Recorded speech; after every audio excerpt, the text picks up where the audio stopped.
Hi అండి, welcome to my channel Indian కిచెన్కు స్వాగతం. ఇవాళ రెసిపీ వచ్చేసి గోధుమ పిండితోటి చల్ల పునుగులండి. ఇలా ఈ మెజర్మెంట్స్తో చేసి చూడండి. బయట టిఫిన్ సెంటర్లో తిన్నట్లే వస్తాయి. పైన క్రిస్పీగా, లోపల చాలా సాఫ్ట్గా ఉంటుంది.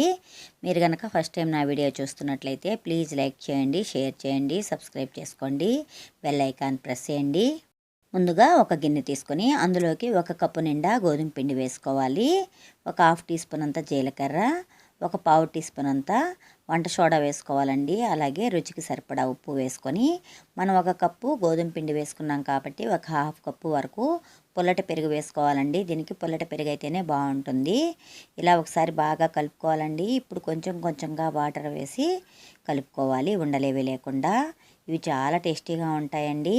మీరు ఒక్కసారి ట్రై చేసి చూడండి. ఇలా కలుపుకున్నాక 1 స్పూన్ నూనె కూడా వేసేసి ఇలా కలుపుకోవాలండి. పిండి ఇలా 2 నిమిషాల పాటు ఇలా బీట్ చేసుకుంటే పిండి బాగా పొంగుతుంది.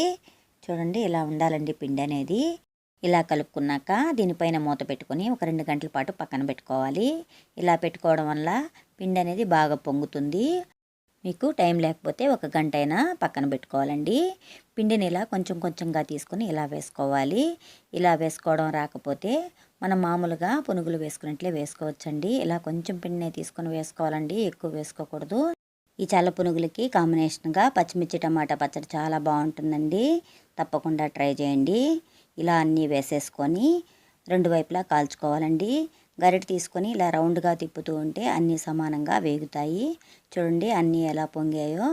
మీకు ఇష్టమైతే మైదాతో కూడా చేసుకోవచ్చండి. ఇవి లోపల సాఫ్ట్గా, పైన చాలా క్రిస్పీగా ఉంటాయి. మీరు తప్పకుండా ట్రై చేయండి. ఇలా చేసి చూడండి, టిఫిన్ సెంటర్లో తిన్నట్లే వస్తాయి. లైక్ చేయండి, షేర్ చేయండి, సబ్స్క్రైబ్ చేసుకోండి. Thank you for watching.